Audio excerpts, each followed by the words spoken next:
এটা ইন্ডিয়ান পেঁয়াজ, এটা হলো 100 টাকা কেজি। এই যে এটা হলো 100 টাকা কেজি। আর এটা হলো দেশি পেঁয়াজ, এটা হলো 110 টাকা কেজি। ফেসবুকে অনেক কিছুর দাম কমে, বাস্তবে গিয়ে দেখবেন নাই। আলু আমদানি করেছে ভারত থেকে, পেঁয়াজ আমদানি করেছে ভারত থেকে, ডিম আমদানি করেছে ভারত থেকে। ডিমের খরচ পড়েছে ভারত থেকে যে আনছে 5 টাকা পিস, তারপরে কাস্টম ডিউটি সহ এটা 60 টাকা পড়েছে, ধরলাম 7.5 টাকা পড়েছে। কিন্তু সেটাকেও আবার সিন্ডিকেট করে 13 টাকা দিয়ে আপনাকে কিনতে হবে। পাশের দেশে ডিম 5 টাকা, আমার দেশে 13 টাকা কেন? পাশের দেশে যে মুরগির খাবার, যে খাবার খাওয়ার পর ডিম পারে, ওই খাবারের দাম ধরেন 1400, আমার এখানে 3600। এরপরে রয়েছে সিন্ডিকেট। এগুলো ভাঙতে না পারলে এদেশের মানুষকে পেঁয়াজ কিনতে, আলু কিনতে, ডিম কিনতে, তার জীবন চালাতে কষ্ট করতে হবে। এবং মানুষের খুব আশা যে অন্তর্বর্তীকালীন সরকার, এটা তো কোনো দলের রাজনৈতিক মতাদর্শের সরকার নয়। এখানে চুরি, লুটপাট, চাঁদাবাজি কম হবে, সিন্ডিকেট কম হবে। কিন্তু এই ধরনের কোনো আলামত আমরা 1 মাসের মধ্যে দেখছি না, যদিও 16 বছরের অনেক সমস্যা 16 দিনে শেষ হবে না। কিন্তু আপনারা যদি অ্যাগ্রেসিভ না থাকেন, প্রশাসনকে অ্যাগ্রেসিভ ভাবে জনস্বার্থে ব্যবহার করতে না পারেন, সিন্ডিকেট ভাঙতে না পারেন, দ্রব্যমূল্যের দাম দাম কমাতে না পারেন, এবং চাঁদাবাজি স্পেশালি বন্ধ না করতে পারেন, তাহলে দ্রব্যমূল্য দাম কমানোর ক্ষমতা কারো বাপেরও নাই।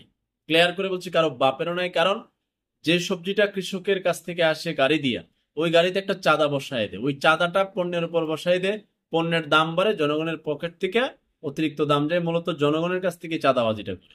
চাঁদাবাজি থামাতে না পারলে কারো বাপের ক্ষমতা নাই এই বাংলাদেশকে সিন্ডিকেট মুক্ত করা, দুর্নীতি মুক্ত করা, ঘুষ মুক্ত করা।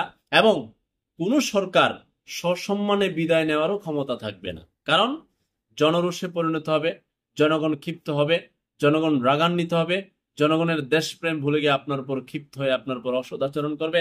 আপনি পাল্টা আচরণ করবেন, আপনি প্রশাসনকে ব্যবহার করবেন, আপনি পরবর্তীতে পালিয়ে যেতে বাধ্য হবেন। যে সরকারি আসুক, যদি সে জনবান্ধব না হয়, দ্রব্যমূল্যের ঊর্ধ্বগতি কমাতে না পারে, সিন্ডিকেট না ভাঙতে পারে, ঘুষ মুক্ত না করতে পারে, দুর্নীতি মুক্ত না করতে পারে, তাহলে আপনাদের টিকার সম্ভাবনা কারো থাকবে না। না, না। বিদ্যুতের কি অবস্থা, কত ঘন্টা বিদ্যুৎ পান আমি জানি না। বিদ্যুতের 9,500 কোটি টাকা শুধু আদানি গ্রুপের বকে। এখন আদানি বলছে আমি কয়লা কিনতে পারি না, আমার জ্বালানি সংকট, তোমরা টাকা দাও না, বিদ্যুৎ কম নিবা। কিছু করার নাই। এখন মানুষের বিদ্যুৎ বিল তো বকেয়া নাই। জনগণ এখন রোহিঙ্গা নিজেরাই হয়ে গেছে, রোহিঙ্গারে আশ্রয় দিয়ে নিজেরাই রোহিঙ্গা হয়ে গেছে। কই বিচার দিব, কি করব? আয় অল্প, ব্যয় বেশি, পরে কি করব? তার ব্যয় সামলাতে গিয়ে পরে সে দুর্নীতিতে যুক্ত হয়। ওই উপরের লেভেলের দুর্নীতির কারণে নিচের লেভেলের দুর্নীতি হয়।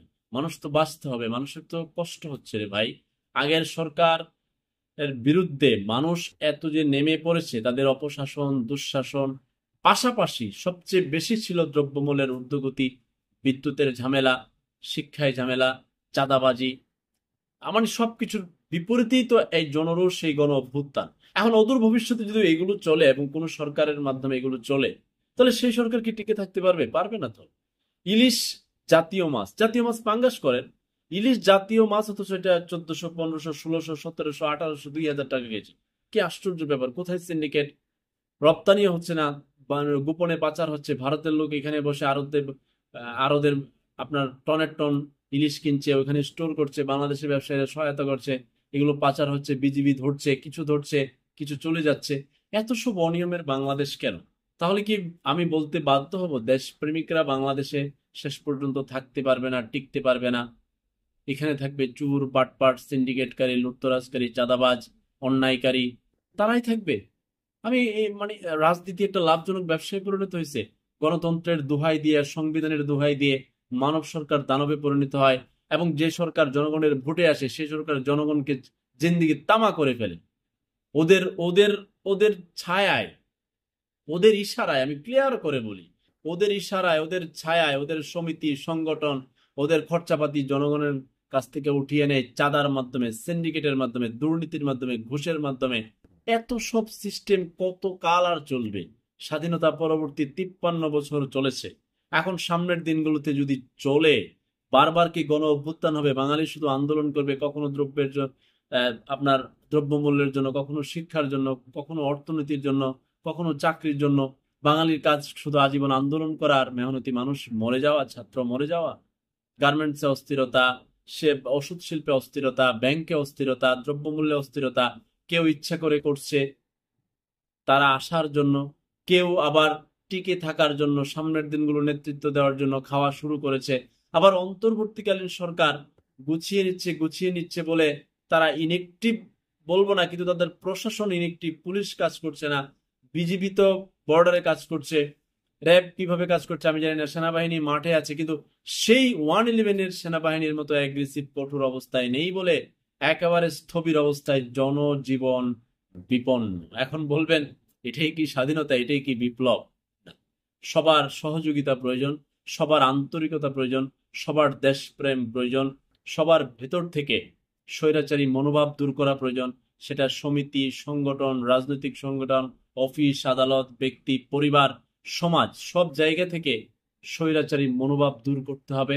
সবাইকে মানুষ হতে হবে, সবাইকে পরিশুদ্ধ হতে হবে, তবে যদি আমরা একটু শান্তি পাই। না হলে অশান্তির আগুনে দাউ দাউ করে জ্বলবে বাংলার মানুষ। হয়তো আরো কয়েক বছর, আরো কয়েক যুগ, তার পরবর্তীতে হয়তো কারো অধীনে চলে যাবে, অন্য কোনো পৃথিবীর দেশ দখল করে নেবে আমার সোনার বাংলা। কারণ এখানে একতা নেই, এখানে সাম্য নেই, এখানে সততা নেই, এখানে আছে শুধু দুর্নীতি, ঘুষ, চাঁদাবাজি, সিন্ডিকেট, যার কারণে অন্যের শাসনে যাওয়ার সম্ভাবনা অদূর ভবিষ্যতে বাংলাদেশ। জানি না আল্লাহ কি করবে, দেশপ্রেমিকদের ঠাঁই হবে বিদেশ। আল্লাহ হাফেজ।